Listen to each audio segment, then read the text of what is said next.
The first scream came from the front row of the church. "Mia, don't you dare." The whole room froze. The bride's veil trembled as Mia Bennett lifted her chin and looked straight at the man waiting for her at the altar. Then she did something nobody in that church expected. She reached up, unclipped the veil from her hair, and let it fall to the floor like it had never meant a thing to her at all. Her mother lurched to her feet. Her brother cursed under his breath. Her aunt actually crossed herself. And Mia, standing beneath the stained glass windows in a white dress her family had chosen for her, smiled for the first time in months. "I'm not marrying him," she said, her voice shaking only a little. "I'm not marrying anybody today. Not for money, not for appearances, not to save this family." Her fiancé's face drained of color. Pastor Reynolds took a step back from the microphone like it had burned him, and in the silence that followed, Mia heard the soft click of the church doors opening behind her. A man in a charcoal suit walked down the aisle carrying a leather folder, and when he reached the front, he handed it to her without a word. Inside was the one thing her family had tried to keep from her for years: the truth. 3 months earlier, Mia Bennett had been told by her mother that she was too old to keep chasing dreams and that the wedding was no longer up for discussion. She was 26, lived in a half-painted bedroom above her mother's kitchen in a tired brick house on the east side of Dayton, Ohio, and had spent the better part of her adult life being told what she owed the people around her. She owed her mother, Donna, because Donna had worked double shifts after Mia's father died and sacrificed everything. She owed her older brother, Travis, because family always looked out for family, and Travis had once driven her to school when he felt like it. She owed her Aunt Lorraine because Lorraine never let her forget that pretty girls don't go far alone. And most of all, she owed her stepfather, Calvin, because Calvin had taken her mother in after her father's death and kept a roof over everyone's head. Calvin liked the word owed. He said it often, like a prayer. "You owe this family. You owe your mother. You owe the house. You owe your future." Mia had heard it so much, she nearly believed it. Almost. Because deep down, buried under all the guilt and pressure and years of being the quiet one, Mia still remembered the version of herself that used to dream out loud. The girl who wanted to work in a hospital. The girl who wanted a career, her own money, her own keys, her own life. The girl who used to stare at the nurses in the ER when she took her grandmother to appointments and think, one day, that could be me. But in her house, dreams were treated like bad manners. When Mia was 18, she'd applied for community college in secret. When Calvin found the acceptance letter, he tore it in half and threw it in the trash. "College is for people with spare money," he'd said. "You need practical goals, like marriage." Her mother had cried that night, but not because she was angry at Calvin. She cried because she was disappointed in Mia for making the family look selfish. That was the first time Mia understood something very important. In her family, control wore the mask of love. The wedding had not come out of nowhere. It had been building for months, like a storm nobody else could see. The groom was a man named Brett Langley, 32, polished and calm and rich enough to make her mother act nervous whenever his name came up. His family owned a chain of HVAC companies and a fleet of rental properties. Brett himself was a regional operations manager, divorced once, and careful in the way men are careful when they know their money changes how people speak to them. He was not cruel, exactly. That was what made him dangerous. He was the kind of man who could smile while taking something from you and make you think it was your idea to hand it over. Her mother had praised him for weeks. Stable, respectable, great, provider. Not some dreamer who can't afford a plan. Calvin had been more direct. Brett came from a family with real assets, and marriage would solve a few problems they had been having with money. Problems Mia wasn't supposed to know about. Problems involving late mortgage payments, a drained savings account, and a property tax bill that had been kicked down the road too many times. The house itself had belonged to Mia's grandmother, Eleanor Bennett, before she died. Or at least, that was the story. The story Calvin told was that Eleanor had left everything to the family. The story Mia found when she was cleaning the basement one night was different. Inside an old metal file box, hidden behind boxes of Christmas ornaments, She discovered copies of legal documents with Eleanor's signature, bank statements she had never seen, and a handwritten note on cream-colored paper with her grandmother's firm, looping script. To my granddaughter Mia, if they try to use you, go find the truth. It will find you back. Mia had stared at that note for so long her fingers went numb. She hadn't shown anyone. Not then, because by that time, she had already learned to hide things. In the months before the wedding, Mia had become a double life. By day, she smiled through dress fittings and helped her mother pick centerpieces and listened while Lorraine said things like, "A woman can have ambition after she's settled." By night, she worked at a diner off Route 4, serving coffee to truckers and insurance salesmen and exhausted nurses. She took online classes on her phone in the supply closet between shifts. She studied anatomy with one earbud in, while the fryer hissed behind her. Her manager, an older woman named Renee with silver braids and a laugh that could cut glass, had noticed the way Mia never stopped reading. "You got a plan?" Renee asked one slow Tuesday when Mia was pretending to mop the floor. Mia gave her the smile she used on most people. "I'm fine," Renee snorted. Mia almost laughed. Instead, she looked down at the floor and said quietly, "I want to work in a hospital." Renee leaned on the counter. "Then apply." "I can't." "Can't or won't?" Mia didn't answer. Renee studied her for a long moment and then said, "Listen to me. Nobody is coming to rescue you. Not your mama, not some husband, not the universe. So either you build the door or you keep standing in the room they trapped you in." That sentence followed Mia home and sat beside her bed every night like a warning. She began applying anyway. She filled out forms after midnight with her phone tucked under a blanket so her family wouldn't see the glow.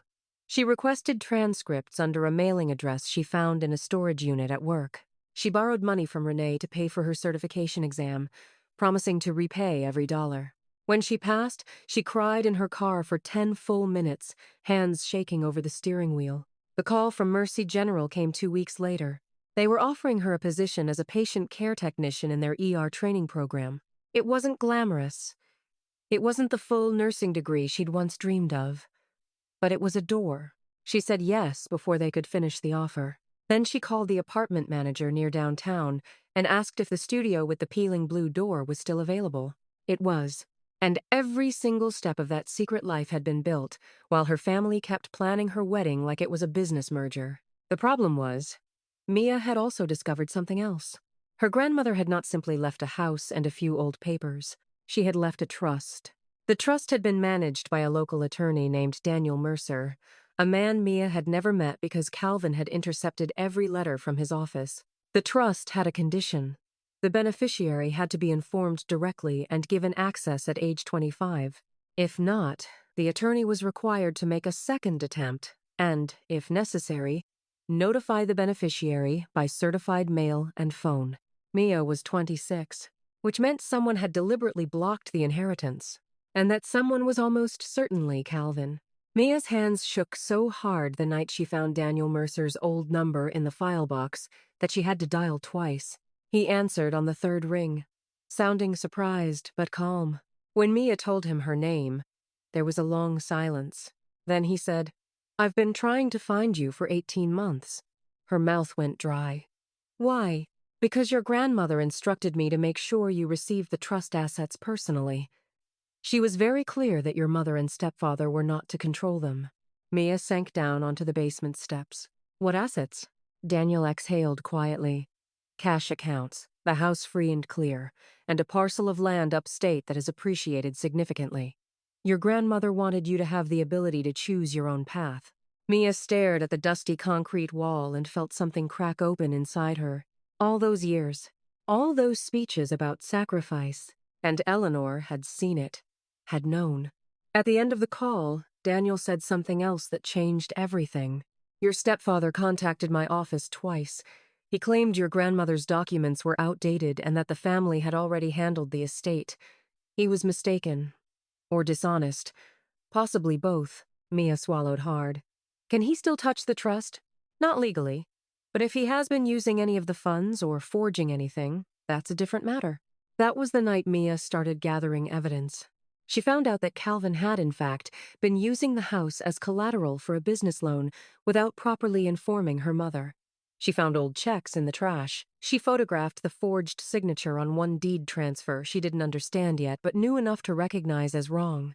She copied emails from Travis's laptop when he left it open in the kitchen, messages between him and Brett's brother discussing the wedding like it was a financial arrangement and mentioning once the house is secure. Secure for whom? Mia had no idea yet, but she was getting close. The more she dug, the clearer the picture became. Calvin had been drowning in debt for years. Travis had known. Her mother had known some of it.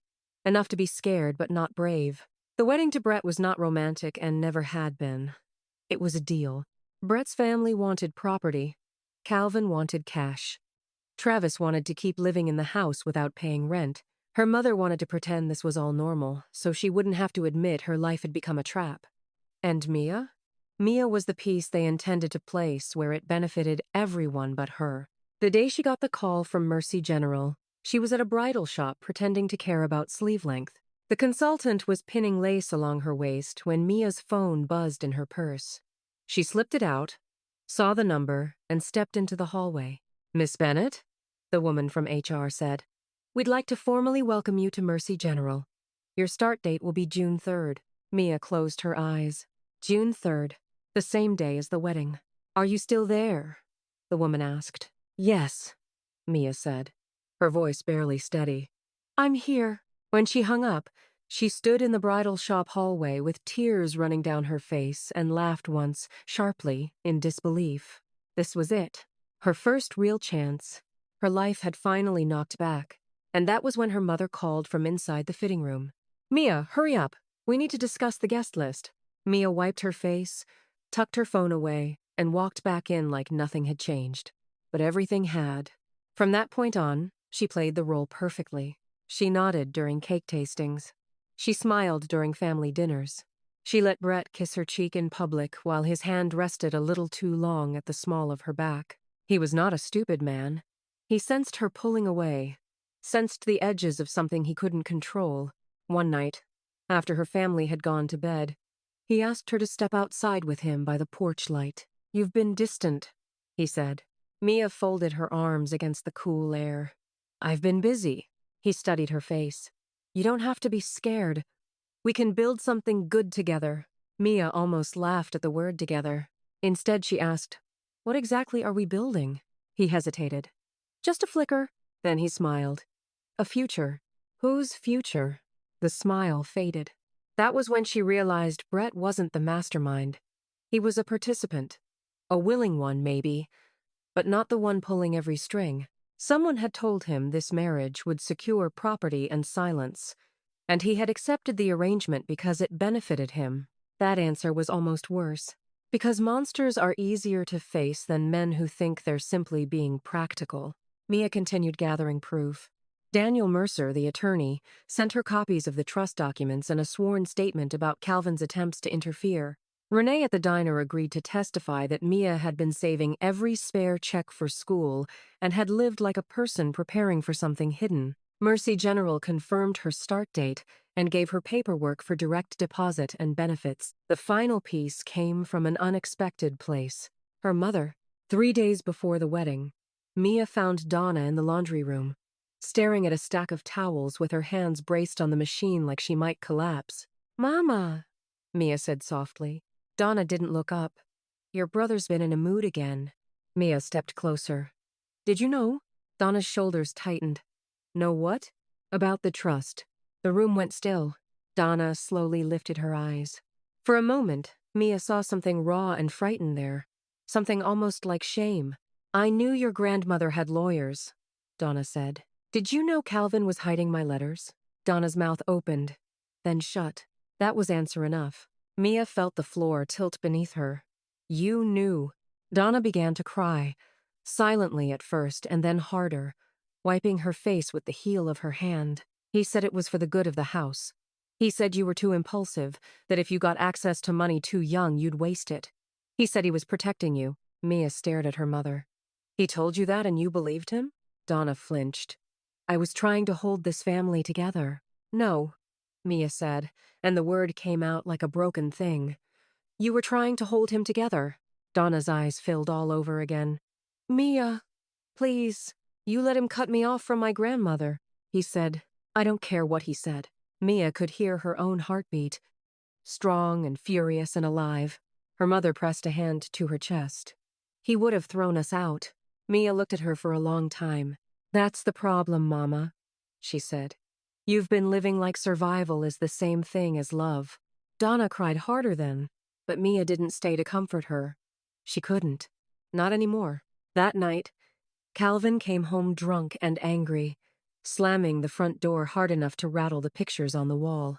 Travis was with him, muttering about costs and delays and how Brett's father was getting impatient. Mia stood in the hallway as Calvin kicked off his shoes. We need the ceremony perfect, he snapped. No drama. Mia looked at him calmly. What if there is drama? Calvin's gaze sharpened. What did you say? She took one step forward. What if your little arrangement falls apart? Travis laughed, but it sounded nervous. You are not going to be difficult right before the wedding. Mia smiled at him in a way that made his expression fade. You really think this wedding is about me? Calvin's face darkened. Watch your mouth. No, Mia said. And for the first time in years, her voice didn't tremble. You watch yours. Because I know about the trust. I know about the forged paperwork. I know about the letters you hid. I know you've been using Grandma's house as collateral. The silence after that was explosive. Donna appeared in the kitchen doorway, pale and terrified. Calvin stared at Mia for a long, dangerous moment. Then he laughed. Not because it was funny. Because he was arrogant enough to think he could still make her afraid. You have no proof, he said. Mia reached into her pocket and placed a thumb drive on the table. Calvin's smile vanished. Travis stepped forward. What is that? Emails. Copies of documents. A recorded conversation with Daniel Mercer confirming the trust was never surrendered. Plus, enough bank records to show where money disappeared. That was partly true and partly bluff. But they didn't know the difference. Calvin's eyes went cold. You think you can ruin this family? Mia met his stare. No, I think you already did that. He lunged forward and grabbed her wrist so hard she gasped. Donna cried out. Travis moved in, but Mia yanked free and backed toward the doorway. You will not embarrass us tomorrow, Calvin said, each word sharp with hatred. You will walk down that aisle and you will smile, or I will make sure your mother loses this house. Mia looked at him, stunned not by the threat itself but by the nakedness of it. He wasn't even pretending anymore. And that was when she understood the deepest betrayal of all. This wasn't a family trying to preserve stability. This was a family holding itself together with blackmail. Her mother sobbed. Travis looked away. Mia felt the last thread of attachment inside her snap clean, then lose it, she said quietly. The next morning, she packed a small duffel bag and hid it in the trunk of her car. Inside were a few changes of clothes, her certification papers, a folder of documents, a cheap notebook, and the apartment key. She put on the wedding dress because she knew she had to go through the motions to get to the moment where she could break them. At the church, people smiled and whispered and called her beautiful. Her Aunt Lorraine cried happy tears. Brett stood at the altar in a tailored gray suit, his hands folded, his face composed. Her mother looked like she might faint. Calvin kept his jaw tight and his eyes fixed on her like she was a horse that might bolt. And then Mia saw, near the back of the church, Renee from the diner sitting in the last pew, wearing a navy blazer and holding a manila envelope in her lap. She gave Mia the smallest nod. It was time. The pastor began the ceremony. The words blurred around Mia like water through glass. She heard only fragments. Dearly beloved. Take this woman. Who gives this woman away? Calvin stood so fast his chair scraped the floor. I do. Of course he did. He stepped forward, and in that instant, Mia knew exactly how much all of them thought she belonged to him. The pastor turned to her. Do you, Mia Bennett, take this man? That was when Mia lifted her head and said, No, it didn't come out loud. It came out clear. Every face in the church changed. Her mother looked shattered. Brett blinked in confusion. Mia, I'm not marrying you, she said, voice rising now, stronger with every word. I'm not marrying anyone my family chose for me. I'm not signing my life over so Calvin can cover his debts, and Travis can keep pretending he's a businessman, and my mother can keep calling fear duty. Calvin shouted, "Sit down." But the room was already turning. Mia reached up and pulled the veil from her hair. "I spent the last year learning how to survive without you," she said. "I studied at night. I worked doubles. I passed my certification. I got a job at Mercy General. I worked doubles. I passed my certification. I got a job at Mercy General. I got my own apartment. And I found out the reason she wanted me to know the truth is because Grandma never meant for this house, or her money, or my future to belong to you." The church erupted. Donna began crying openly. Travis looked as though he might be sick. Brett's eyes darted toward Calvin, then to Mia, then to the manila envelope in Renee's hands. Calvin took a step toward the aisle. "This is insane." Mia turned and looked right at him. "No. Insane was thinking you could sell me like a piece of property." Gasps scattered through the room like thrown glass. Calvin's face went red. "You ungrateful little—" Renee stood up in the back and lifted the envelope. "Before you finish that sentence, maybe you should know there's a sheriff's deputy waiting outside with copies of the trust documents, bank records, and your forged signatures." The church went dead silent. Calvin's mouth opened, then closed. "What?" Donna whispered. Renee's voice carried clearly down the aisle. "Miss Bennett asked for help a while ago. She gave me permission to call the lawyer and the authorities if anything happened to her. We've got a paper trail, a certified timeline, and audio verification. You can thank the fact that some of us still believe women should get to choose their own lives." That was the twist nobody in that room saw coming. Not even Mia's mother. Not even Brett. Outside, 2 sheriff's deputies had indeed parked along the curb. Daniel Mercer entered behind them, carrying a stack of folders and a face like stone. Mia stared at him in disbelief. "You came. I told you I'd make sure you got the truth," he said. Then he handed her the thickest folder and turned toward the front of the church. "Mr. Bennett," he said to Calvin, "I need you to remain where you are. You are not under arrest at this exact second, but if you attempt to leave, that may change quickly." Calvin looked around wildly, as though the walls might offer escape. "This is a family matter." "No," Daniel said. "It's a criminal matter." Brett took a slow step backward. "I don't understand." "You don't have to understand," Mia said, looking at him now. "But you do have to accept that I'm done being the solution to everybody else's problem." Brett's expression tightened, not with anger exactly, but with humiliation. He had spent too much time believing this was an arrangement that would end with a compliant bride and a valuable property. Finding out he was standing in a church full of people and losing the thing he'd assumed was his had bruised his pride. "Your family told me you were on board," he said, voice low. Mia gave a short, humorless laugh. "And you believed them because it was convenient." That landed. The pastor quietly set his Bible down and backed away. The wedding had stopped being a wedding and become a reckoning. Then Daniel said the words that split the room wide open. "There is one more thing," he announced. Mia turned to him. He opened the folder and removed a sealed letter with Eleanor Bennett's name written on the front. Mia's breath caught. "I was instructed," Daniel said, "to read this only in the event that your family attempted to force a marriage, hide your inheritance, or use the house as leverage against your independence." Calvin made a choking sound. "That's ridiculous." Daniel ignored him and looked at Mia. "Your grandmother anticipated more than you know." He broke the seal and began reading. "My dearest Mia, if you are hearing this, then they have done exactly what I feared. Your mother loves you, but she has been afraid for too long. Calvin is not a strong man. He is a desperate one, and desperate people confuse control with care. If he has pressed you toward a marriage you do not want, then I want you to know that I saw this coming. I set aside everything I could so that one day you would have the freedom they never had. The house is yours. The land is yours. The trust is yours. No husband, no brother, and no mother by marriage has authority over any of it." Mia's vision blurred. Daniel's voice stayed steady. "I also left one instruction for your family. If they try to take your life from you, they lose the right to be part of it until they make restitution. Your worth was never meant to be negotiated at a wedding altar." By the time he finished, half the church was crying. Mia's own tears ran hot and fast. and she didn't bother wiping them away. Her grandmother had known, had protected her, had reached across death to hand her a rope out of the flood. Calvin made a sudden move toward Daniel, but one deputy blocked him immediately. Travis threw up his hands and tried to back away toward the side aisle. Another deputy stopped him too. "That paperwork is fake," Calvin snapped, but his voice had lost its certainty. Daniel looked at him with open contempt. "No, Mr. Bennett. The paperwork you filed is fake. The difference will matter in court." Donna sank into her seat, hands over her mouth. "Calvin." He turned on her, furious.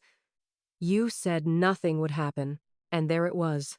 The sentence that proved everything. The entire church heard it." Donna stared at him, heartbroken in a way that seemed to age her 10 years in a second. "You lied to me," she whispered. Calvin's face hardened. "I kept this family afloat." "No," Donna said, her voice breaking. "You used us." Mia watched her mother with a strange mixture of grief and relief. For the first time in years, Donna was finally seeing the cage for what it was. Brett's father, who had arrived late and slipped into the back with 2 other relatives, was standing by the doors looking like he wanted to disappear. That man had hoped for a merger, a property transfer, and a quiet wedding. Instead, he had found a public fraud investigation. He turned to Brett. "We're leaving." Brett looked at Mia one last time. "You could have just told me no." Mia's answer was soft and merciless. "I did. You just thought you could wait until I ran out of ways to mean it." That was the last thing she said to him. When the deputies finally led Calvin and Travis out, the church buzzed with 100 ugly whispers and half a dozen stunned prayers. Donna remained seated, shaking. Lorraine had gone pale. The pastor looked as if he might retire on the spot.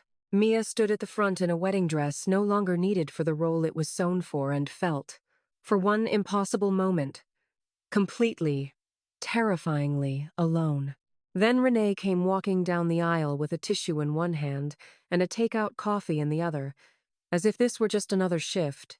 She reached Mia, pressed the coffee into her hand, and said, "You did good." Mia let out a wet laugh. "I ruined a wedding." Renee shrugged. "No, you saved a life." The words struck deeper than Mia expected, because that was exactly what it felt like. She had not just escaped a marriage. She had escaped becoming invisible forever.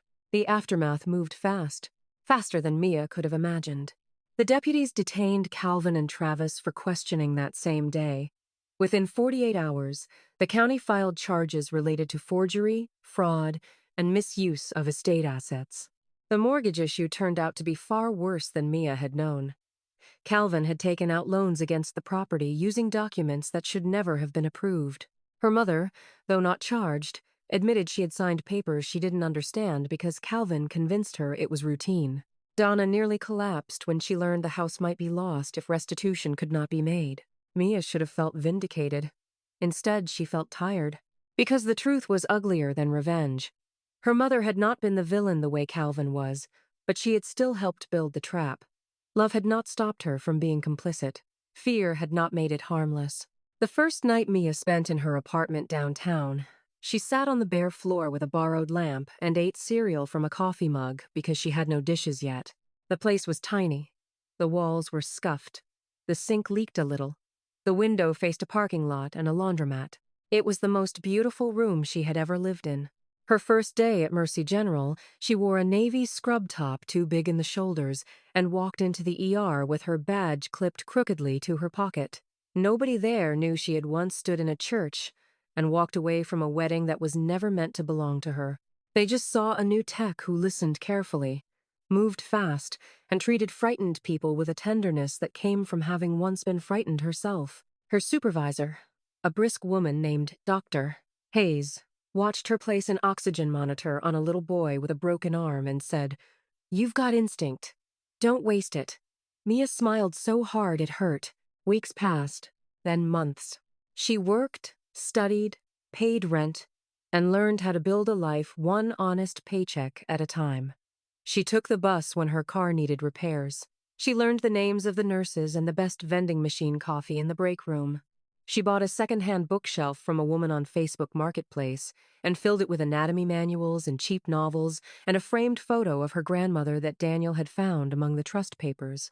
On some nights, she still woke up startled by dreams of the church aisle and Calvin's face and her mother crying. But those dreams began to lose their power because the real world was better, not easier, better. One afternoon, Daniel invited her to his office to finalize the trust transfer. He slid a document across the desk. The house is legally yours. The land sale will cover most of the damages and fees. After that, there will still be enough left to give you a strong foundation. Mia looked down at the pages and felt another wave of grief for what should have been. She should have had this freedom at 25, or 22, or 18. But grief didn't change the fact that it was finally here. Did Grandma really think I'd do this? She asked quietly. Daniel smiled a little. No. She thought you might do something even braver. What's that? Choose yourself without needing permission. That answer stayed with her. The case against Calvin unfolded in public, then in court. Travis, who had spent years acting like the younger brother in a family of victims, was revealed to have knowingly altered records and hidden assets. Brett was not charged, but his family's involvement in the attempted property deal destroyed their reputation in local business circles. He eventually sent Mia a single message through an attorney. He was sorry for misunderstanding who she was. Mia didn't reply. Some apologies are not invitations.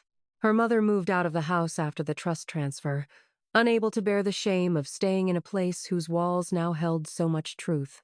She found a small apartment on the south side and started working at a church pantry, which was not redemption but might one day become the beginning of it. One rainy evening, months after the wedding that never happened, Donna called Mia and asked if she could come by. Mia almost said no. Then she thought of her grandmother's letter. She opened the door. Donna stood there with a paper bag of groceries and a face that looked older than Mia remembered. For a moment, they just stared at each other. Then Donna said, I'm not here to ask you to forgive me. Mia let out a slow breath. Good. Donna nodded as if she deserved that. I just wanted to say, Donna continued, voice shaking, that I see it now. What I did. What I let happen. I thought I was keeping us safe. Mia crossed her arms, not to shut her out, but to keep herself steady. Donna wiped her eyes. Your grandmother was right. I was afraid of losing the family so badly I almost lost you instead. That should have satisfied Mia. It didn't, but it softened something. Were you ever going to tell me? Mia asked. Donna looked down. No, not until it was too late. Mia nodded once. There was no need to pretend that answer didn't hurt. Donna took a shaky breath. I know I can't undo it. I know that. But I wanted to ask someday if I can earn my way back into your life. Even a little. Mia looked at her mother for a long time. Then she said, You don't get to be called safe just because you're sorry. But maybe you can start with being honest. Donna cried again. But this time Mia didn't feel the urge to run. It was not forgiveness. It was a beginning. That same month, Mercy General offered Mia a permanent position in their advanced patient care program. She celebrated by buying herself a used car that made a weird noise when it turned left but got her where she needed to go. She drove out to the land her grandmother had left her. A wide, quiet stretch where grass rolled under open sky and the wind made no apologies. She stood there alone, boots sinking into damp earth, and imagined what she might build someday. Not a mansion. Not something that would prove anything to people who had once mistaken her for weak. Maybe a small house. Maybe a garden. Maybe a room for her mother someday if things ever healed enough.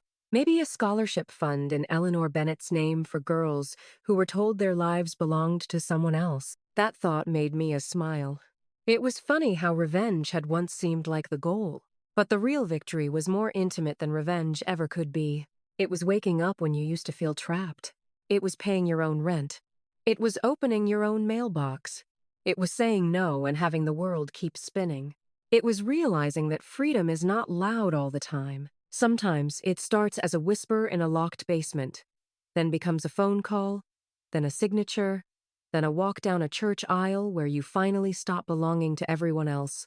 On the first anniversary of the wedding that never happened, Mia visited her grandmother's grave. She brought white daisies, the kind Eleanor used to keep in a chipped vase on the kitchen table. The sky was clear, and the air smelled like rain far away. Mia knelt beside the headstone and traced the letters with one fingertip. "I did it," she whispered. Her voice broke on the second word. "I'm doing it. I know you believed I could, even when I didn't." The wind moved through the trees. Mia laughed softly through tears. "You really scared them with that letter." She sat there for a while, speaking as if her grandmother might answer back with one of those dry little smiles she had worn whenever the truth was finally obvious. When Mia stood to leave, she felt lighter than she had in years, not because the pain was gone, because it had stopped owning her. As she walked back to her car, her phone buzzed. A text from Donna. "I made dinner, nothing fancy, just soup. I know it's probably too much to ask, but if you ever want to come by, the door is unlocked." Mia stared at the screen for a long time. Then she typed back, "I'll come by next Sunday." It wasn't a miracle.